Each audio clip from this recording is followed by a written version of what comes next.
Harga ayam hidup atau live bird tercatat menurun bahkan merosot tajam di bawah harga pokok produksi. Banyak pelaku usaha unggas dan juga peternakan yang mengeluh sebab penurunan harga ini sudah terjadi hampir 1 bulan lamanya. Harga ayam hidup di sejumlah daerah dalam beberapa pekan terakhir mengalami penurunan drastis. Di tingkat peternak, harga ayam broiler kini hanya berkisar antara 10.000 hingga 14.000 per kilogram, jauh di bawah harga pokok produksi, yakni 17 ribuan. Apabila harga pokok produksinya sekitar 17.000 sampai dengan 17.500, artinya pengusaha bisa rugi sekitar 4.500 per kilogramnya. Lantas apa penyebab anjloknya harga ayam ini? Saya akan mengajak Anda pemirsa untuk berbincang langsung dengan Sekretaris Jenderal Gabungan Organisasi Peternak Ayam Nasional atau GOPAN, Bapak Sugeng Wahyudi.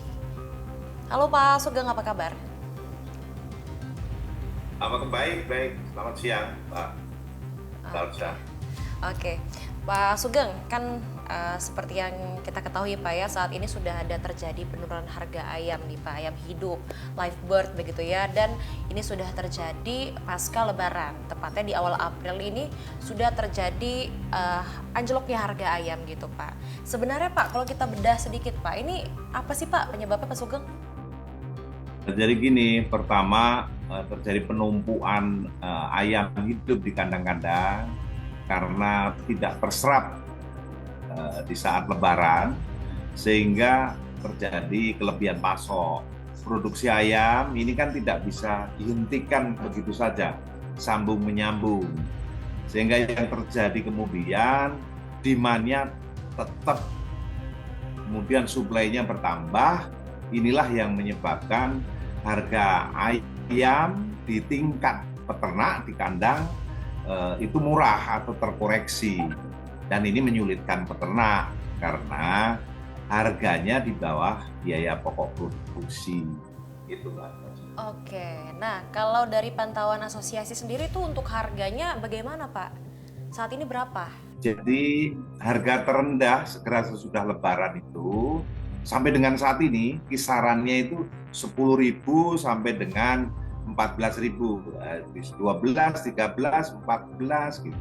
Trennya memang naik, tetapi masih di bawah biaya pokok produksi. Sementara biaya pokok produksinya sekitar 17 sampai dengan 17.500. Artinya kalau saya punya ayam di kandang dengan harga 13, kemudian modal saya 17,5 per kilogram ayam, saya rugi 4.500 per kilo. Dan ayam-ayam ini kan ayam besar itu kan 2 kilo lebih ukurannya per ekornya. Oke, katakanlah tadi ada harga yang 14.000 gitu Pak ya, Pak Sugeng. Nah sebenarnya kalau terjadi penurunan seperti ini Pak, terlebih lagi ini kan bahkan dijauh dari HPP-nya ya Pak ya, sebesar 17.000 sekian tadi ya. Nah itu untuk dampaknya ke pedagang-pedagang kecil tuh seperti apa Pak? Ke peternak-peternak yang kecil itu seperti apa Pak? Jadi pasti kalau ini terus berlanjut, peternak kecil itu pasti akan bangkrut habis. Artinya mereka tidak bisa melanjutkan budidaya lagi karena modalnya memang tidak banyak, sehingga 1-2 kali kerugian langsung selesai. Ini setidaknya bagi peternak kecil akan menghadapi hal semacam itu karena ruginya itu memang luar biasa. Sehingga siasatnya para peternak ini, jika masih memungkinkan bisa dipasarkan berat di bawah 2 kilo, maka akan dipasarkan ayamnya itu di bawah 2 kilo untuk mengurangi resiko kerugian. Itu paling mungkin yang bisa dikerjakan oleh para peternak untuk menghindari kerugian yang berlebihan. Tetapi tetap saja ini rugi.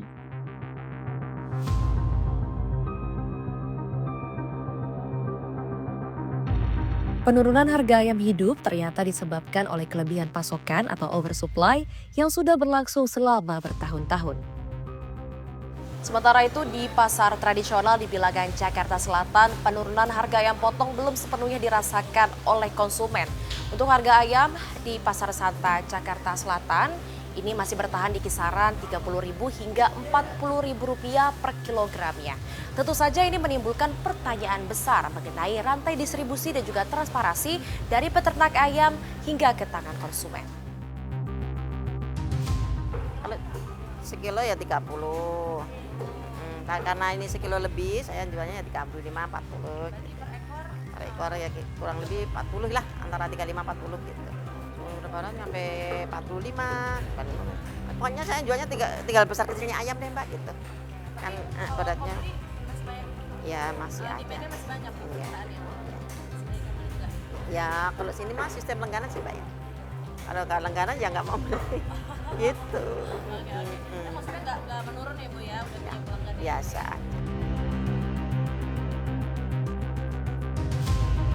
Sekretaris Jenderal Gabungan Organisasi Peternak Ayam Nasional Sugeng Wahyudi juga menyoroti harga ayam yang masih mahal sampai tangan konsumen.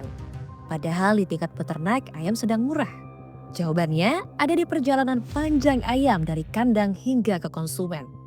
Setelah ayam dipanen, ia tidak langsung sampai ke konsumen. Ayam terlebih dahulu dijual ke pedagang perantara atau kita biasa sebut broker. Nah dari broker, ayam berpindah tangan ke bakul, yakni pedagang yang biasa menyuplai ke pasar. Barulah dari bakul ayam masuk ke para pedagang lapak-lapak di pasar. Artinya ada 3 lapis mata rantai yang harus dilalui sebelum ayam sampai ke tangan konsumen. Dan di setiap rantai ini ada margin keuntungan yang diambil.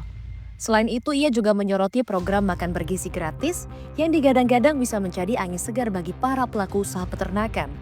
Diketahui, para pelaku usaha unggas telah mempersiapkan produksi sejak tahun 2024 untuk mendukung program makan bergizi gratis pemerintah. Namun, penyerapan ayam melalui program ini ternyata tidak sesuai harapan.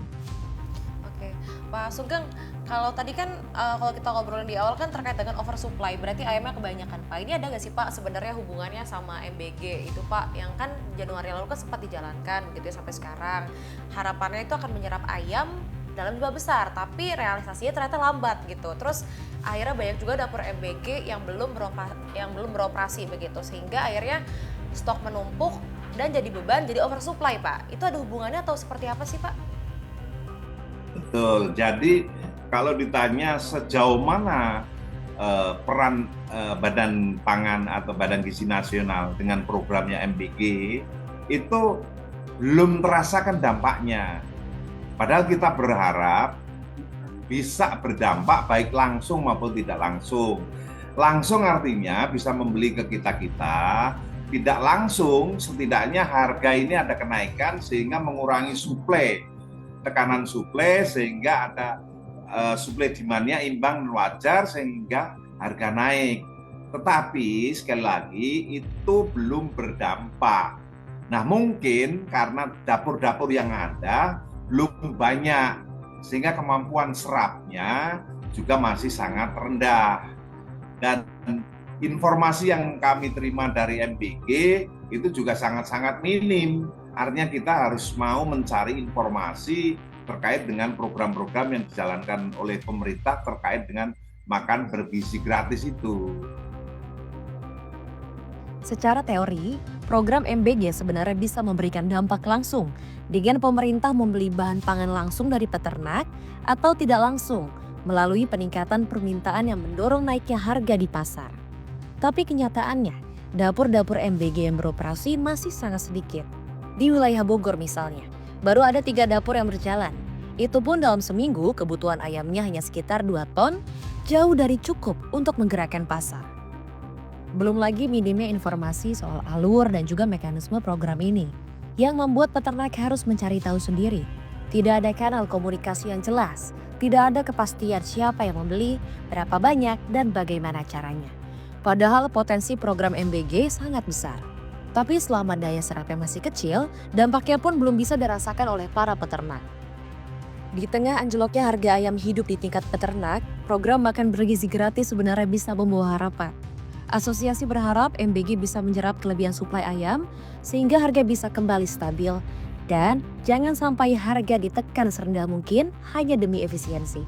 Karena ketika ayam sudah berada di tangan pedagang besar, kekhawatiran muncul bahwa manfaatnya tidak lagi sampai ke peternak dan justru berbalik menjadi kontraproduktif. Asosiasi juga berharap ke depan ada intervensi nyata dari pemerintah, bukan hanya dalam bentuk regulasi, tapi juga aksi di lapangan. Karena di tengah tekanan harga dan juga ongkos produksi yang terus naik, yang dibutuhkan peternak bukan sekedar janji, tapi juga keberpihakan yang terasa. Ya pemirsa, memang dikhawatirkan apabila ini terus terjadi, dikhawatirkan akan banyak peternak kecil yang terpaksa gulung tikar. Karena ancaman ini tidak hanya berdampak terhadap mata pencarian mereka, namun juga terhadap ketahanan pangan nasional dalam jangka panjang. Dari Jakarta, Serliana Salsabila dan Adian Dono, Tim Liputan CNBC Indonesia.